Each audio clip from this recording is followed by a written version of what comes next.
बिस्मिल्लाहिर्रहमानिर्रहीम। अस्सलामु अलैकुम। प्रीवियस लेक्चर में हमने 7.1 एक्सरसाइज कंप्लीट की थी, तो अब हम ज़रा नेक्स्ट एक्सरसाइज 7.2 डिस्कस करेंगे। तो 7.2 एक्सरसाइज में हमने वेक्टर इन स्पेस की बात करनी है। वेक्टर इन प्लेन जो है हमने 7.1 में डिस्कस किया था। तो वेक्टर इन स्पेस, तो ये हमने फर्स्ट जो लेक्चर इंट्रोडक्शन का था हमारा, उसमें भी डिस्कस किया था कि वेक्टर इन 1 डायमेंशन, वेक्टर इन 2 डायमेंशन प्लेन, वेक्टर इन 3 डायमेंशन स्पेस होगा। 2 डायमेंशन में 2 कंपोनेंट्स आते हैं, 3 डायमेंशन में अगर कोई u वेक्टर है तो 3 डायमेंशन वेक्टर्स आएंगे कंपोनेंट इसके, xi, yj एंड zk। ये k along z axis unit vector होगा।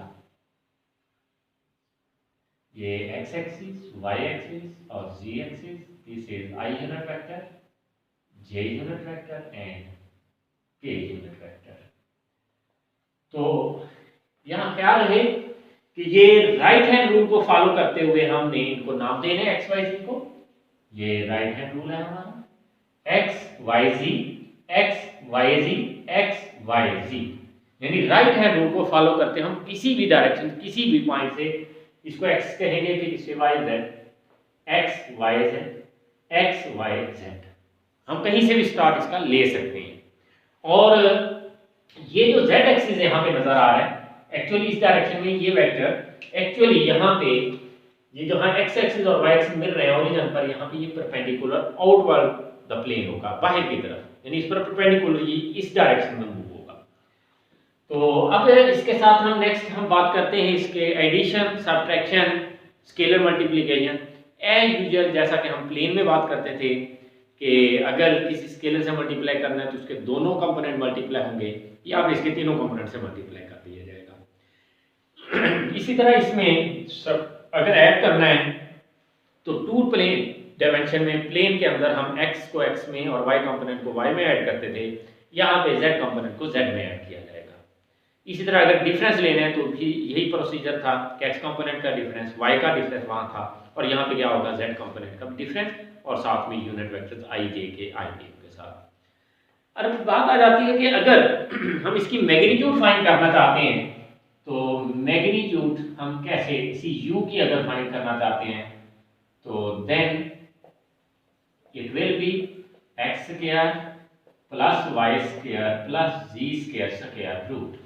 ये हमारे पास इसमें, यानी x स्क्वायर और y स्क्वायर तो ऑलरेडी थी, थर्ड जो कंपोनेंट उसके भी स्क्वायर का स्क्वायर रूट सम करेंगे और तीनों का, और उन पर स्क्वायर रूट अप्लाई करेंगे। इसके लिए थोड़ी सी हम डिटेल डिस्कशन करते हैं कि ये कैसे प्रोसीजर होता है।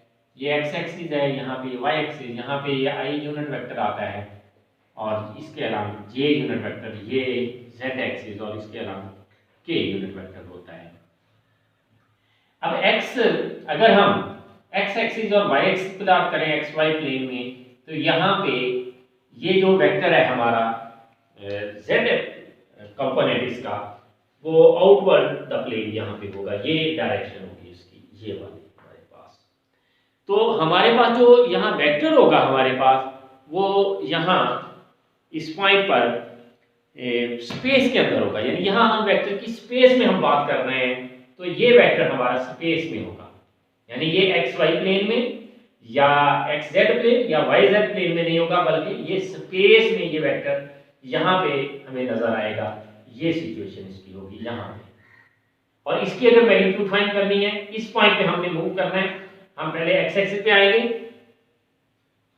और फिर हम वाई एक्सिस पे जाएंगे और फिर हम इस पे जेड एक्सिस पे हम आएंगे इस डायरेक्शन में। यानी पहले हम यहाँ आएंगे, ये सिचुएशन, यहाँ से हम सपोज दैट यहाँ एक्स एक्सिस वाई एक्सिस लेते हैं, और यहाँ से हम, ये हमारा जेड एक्सिस होगा।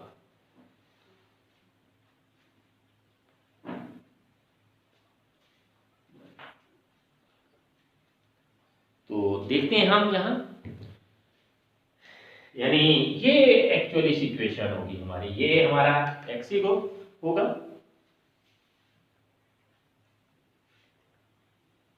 ये x, ये y, और ये हमारा z होगा, ये वाला, ये, और इसकी मैग्नीट्यूड ये फाइंड होगी।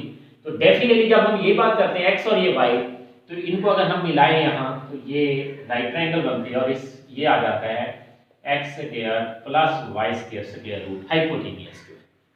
और फिर हम चाहते हैं कि इस वेक्टर की मैग्नीट्यूड जो कि यूं इस सिचुएशन में परपेंडिकुलर है, तो यहाँ से हम परपेंडिकुलर यहाँ ड्रा करते हैं ये वाला, तो ये z है, तो ये बेस होगा, ये आल्टीट्यूड ले रहे हैं हम, ये z जो है हमारा, और ये हाइपोटेन्यूज होगा। और हम जानते हैं हाइपोटेन्यूज स्क्वायर इक्वल होता है बेस स्क्वायर प्लस आल्टीट्यूड, जो कि जिसको हमने z एक्सिस का नाम दे रहे हैं, जो हमारा z होगा तो ये z होगा, तो बेस ये x square plus y square, इसका स्क्वायर लेंगे square root cancel, plus z square, it will be equal to magnitude of u vector.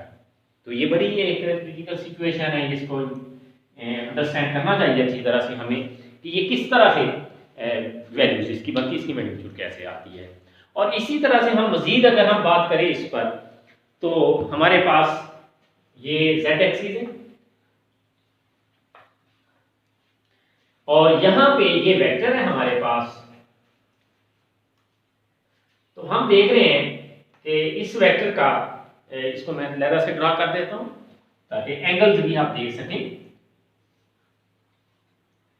तो ये हमारा x एक्सिस, ये y एक्सिस और ये z एक्सिस होगा। ये सिचुएशन हमारे पास होगी, ये वेक्टर z होगा, सॉरी ये z एक्सिस और ये वाला u वेक्टर है हमारा। तो इसका x एक्सिस साथ ये एंगल होगा, यहाँ y एक्सिस है ये एंगल होगा, z एक्सिस साथ ये एंगल होगा। यानी हमारे पास इस वेक्टर को हम यहाँ चूंकि डायरेक्ट नहीं कर सकते, हम यहाँ ये एक्चुअली यहाँ पे वेक्टर नहीं है, ये स्पेस है जिसको हमने यहाँ लाई करवाया हुआ है। एक्चुअली ये स्पेस के अंदर ये वेक्टर होगा। तो इसका x एक्सिस साथ जो एंगल है वो अल्फा होगा, y एक्सिस के साथ बीटा और z एक्सिस के साथ इसका एंगल जो है दैट विल बी गैमा। और ये एंगल यहाँ पे नहीं होगा, इसमें अल्फा एंगल बज़ाहिर ऐसे लग रहा है कि जैसे अल्फा एंगल शामिल होगा, अल्फा एंगल शामिल नहीं होगा, बल्कि ये गैमा एंगल यहाँ स्पेस में चुके हम नहीं डिनोट कर सकते, तो इसलिए हमने यहाँ पे बनाया हुआ है। तो हमने ये z एक्सिस, ये जो u वेक्टर है इसको हमने यहाँ पे रखा हुआ है। तो ये हमारे पास इसके एंगल होंगे। और चूंकि ये एंगल हैं इस वेक्टर के तीनों एक्सिस के रिस्पेक्ट, तो इन एंगल को कहा जाता है डायरेक्शन एंगल्स। इन एंगल्स को क्या कहते हैं हम? Direction angles. यानी अल्फा, बीटा और गैमा जो है ये क्या है? डायरेक्शन एंगल है। और अगर हम इन्हीं डायरेक्शन एंगल्स पर कॉस अप्लाई कर देते हैं तो they are direction cosines. Direction cosines यानी cos alpha, cos of beta and cos of gamma. तो ये हमारे पास इसके डायरेक्शन एंगल होंगे। और डायरेक्शन कोसाइन का वेरीफाई कैसे होगा कि ये डायरेक्शन कोसाइन है? इनके स्केल्स का अगर सम 1 आ जाता है तो they will be direction cosines. cos के बीटा प्लस cos के गैमा दैट इज 1। अगर ये 1 होगा तो then these angles will be direction angles and cos alpha, cos beta and cos gamma are the direction angles of a vector। तो अब हम जरा एक्सरसाइज 7.2 पे बात करते हैं। क्वेश्चन नंबर 1 कि let a b and c points are given, find third part 2b cb minus 2ca। तो पहले हमें cb और ca निकालना पर देन उनको 2 से मल्टीप्लाई करते हुए सबट्रैक्ट करेंगे हम। 7.2 exercise question number 1 a that is 2 5 b minus 1 1 and c that is 2 minus 6। now c b vector, b में से c माइनस करेंगे हम क्योंकि b हेड है, c टेल है। तो -1 minus 2i plus -1 minus and -6 j vector. तो ये आ जाएगा हमारे पास -3i and plus 7j। cb vector 2cb, तो 2 से मल्टीप्लाई करेंगे हम इसको। cb vector 2 into 3i -3i plus 7j और ये आ जाएगा -6i plus 14j। 2cb vector ca, a में से c माइनस किया जाएगा तो a हेड पे 2 minus 2i 5 minus 6j। तो ये आ जाएगा हमारे पास 0i plus 11j that is CA।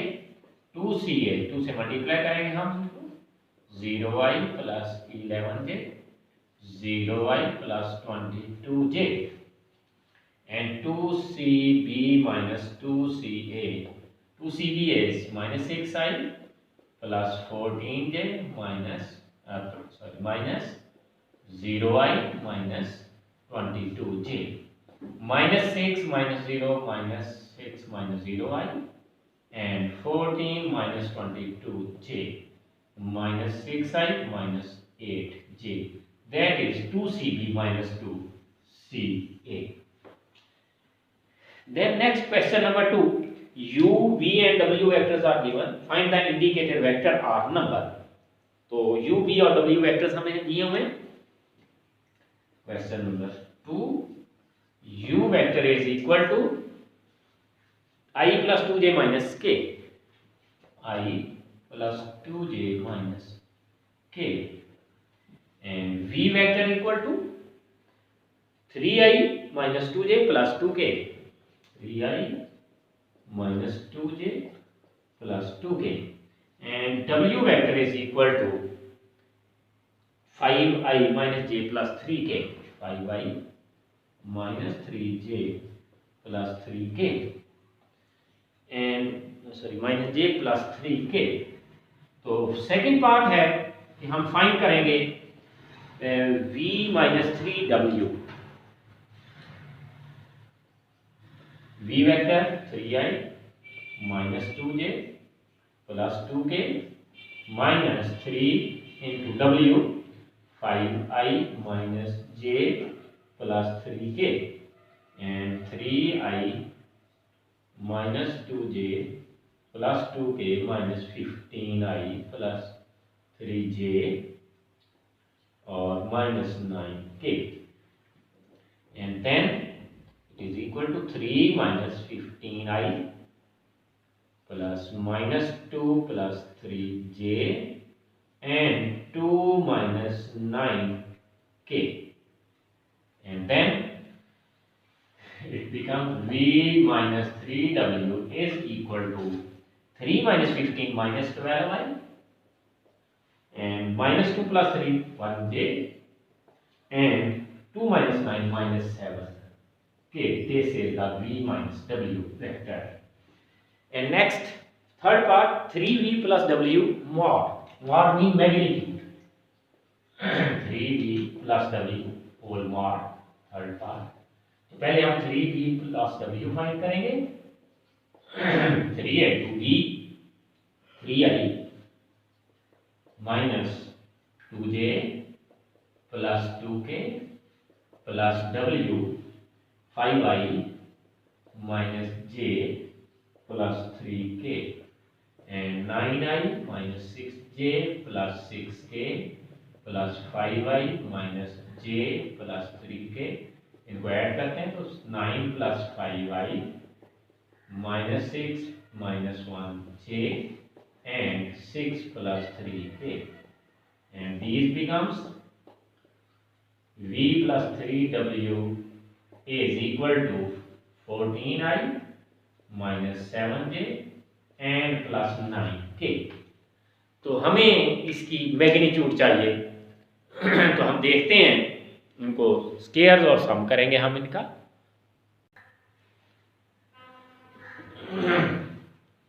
Sorry ये 3v प्लस w और अब इसकी मैग्नीट्यूड हमने फाइंड करनी है। तो 3v plus w whole mod 14 square minus 7 square और 9 square whole square root 196 49 plus 81 whole square root and then on adding it will become 4 45 21 and 2 25 square root is 15. This is the magnitude of this. The next question number 3, find the magnitude of the vector v and write the direction cosines of v। and magnitude find करनी है हमने और इसके direction cosines निकालने हैं। Sorry, here this is 326 और इसकी exact square root नहीं पॉसिबल होगा। तो next question number 3, find magnitude of v and direction cosine of v। v is equal to i minus j minus k।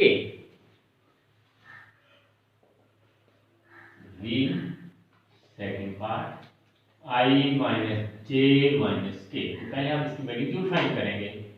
तो 1 square plus minus 1 square plus minus 1 square square root 1 plus 1 that is square root of 3 and direction cosines of v are। Direction cosine के लिए अलग अलग components को magnitude से divide करेंगे, magnitude से -1/1 square root 3 1 square root 3 minus 1 square root 3 and -1 square root 3 they are direction cosines. यहां थोड़ी सी एक चीज ध्यान में रहे कि इस फॉर्म में अगर इसको लिखेंगे ये डायरेक्शन कोसाइन हो गया, और अगर हम इन कंपोनेंट्स को इस ब्रैकेट्स में लेके इनमें कॉमास अप्लाई करते हैं तो ये वेक्टर नोटेशन होती है। ये क्या रहे, डायरेक्शन कोसाइन के लिए ब्रैकेट यूज नहीं की जाएगी। ब्रैकेट अगर डाल देते हैं तो ये वेक्टर बनेगा, ये डायरेक्शन कोसाइन नहीं होंगे हमारे पास। And then question number 4, find alpha so that magnitude of the vector is equal to 3। कि अल्फा फाइंड करना है हमने। तो क्वेश्चन नंबर 4, अल्फा फाइंड, जबकि alpha i plus alpha plus 1j plus 2k whole mod is equal to 3।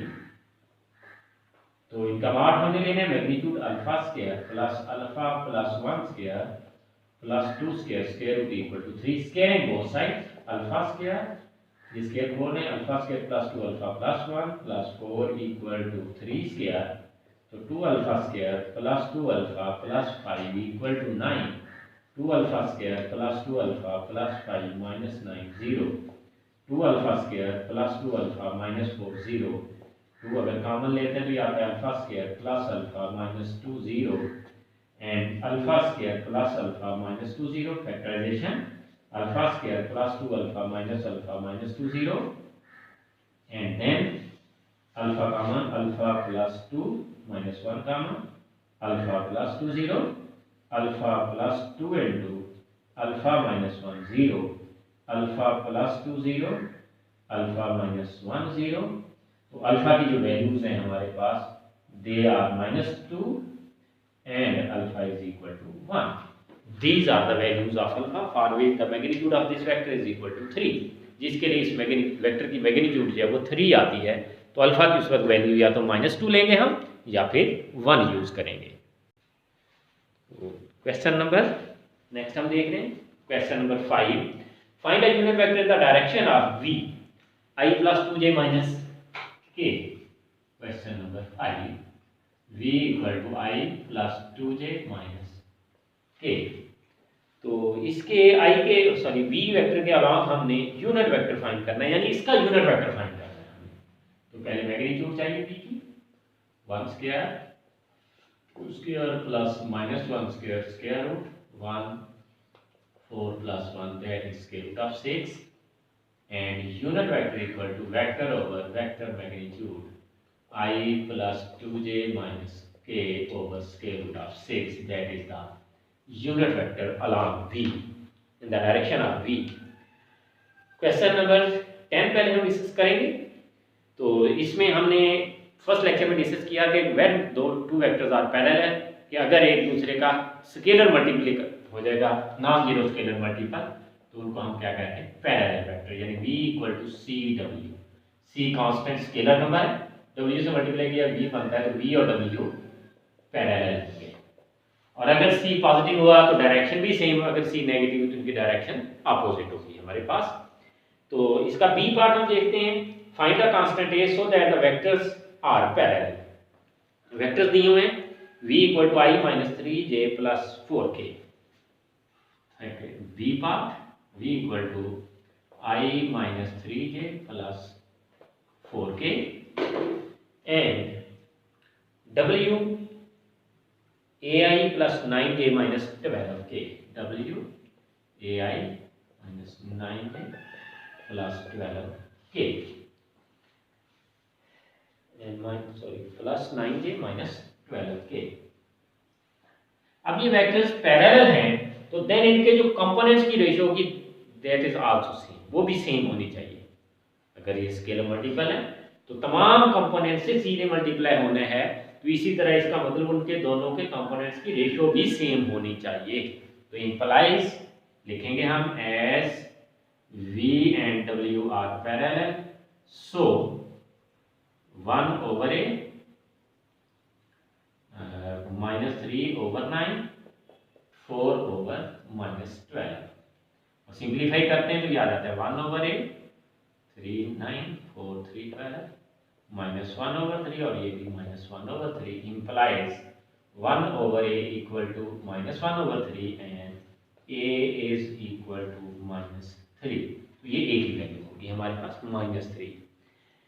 C part find a vector of length 5 in the direction opposite that of v। इसकी opposite direction में हमने जाना है तो उसके लिए हमें उसकी डायरेक्शन नेगेटिव लेंगे। तो पहले हम इसकी डायरेक्शन में जाना है तो हमें v का यूनिट वेक्टर चाहिए होगा।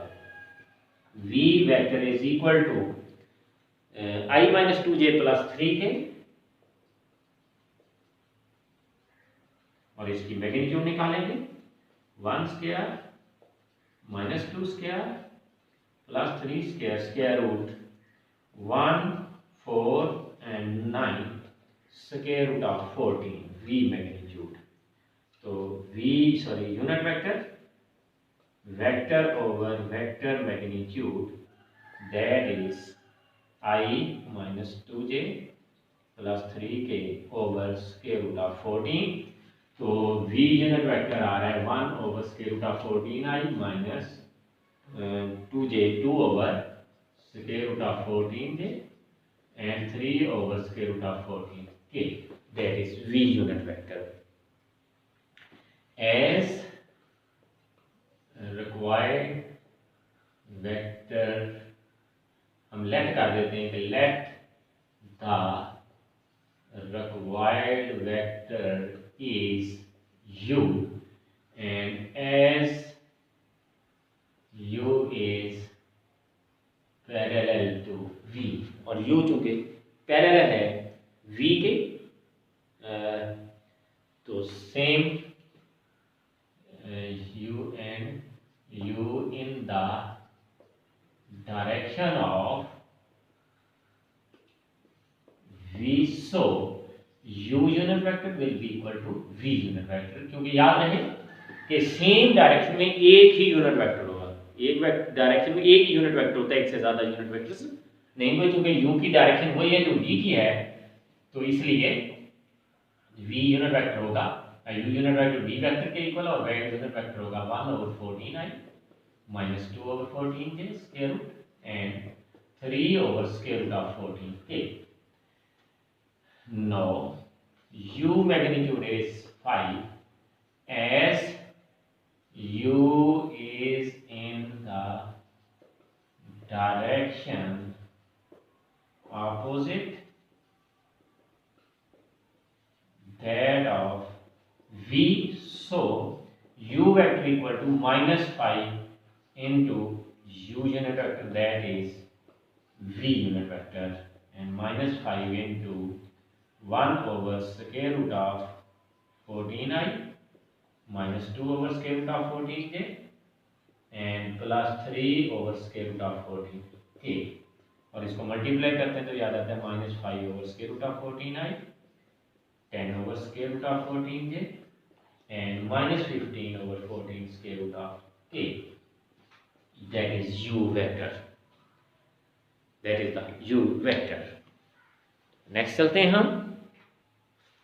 यहां ये एक बात दोबारा क्लियर कर दूं, क्योंकि उसने कहा है कि u is in the direction opposite that of v, इसलिए माइनस हम लगाएंगे। क्योंकि हमने पढ़ा था कि जब पैरेलल वेक्टर होंगे उनकी डायरेक्शन अपोजिट अगर आएगी तो यहाँ नेगेटिव नंबर होगा, यानी c अगर नेगेटिव है तो देन v और w की डायरेक्शन अपोजिट होगी। तो चूंकि u v के अपोजिट है इसलिए यहाँ माइनस हम अप्लाई करेंगे। दैट इज ओके, ये बात क्लियर रहनी चाहिए।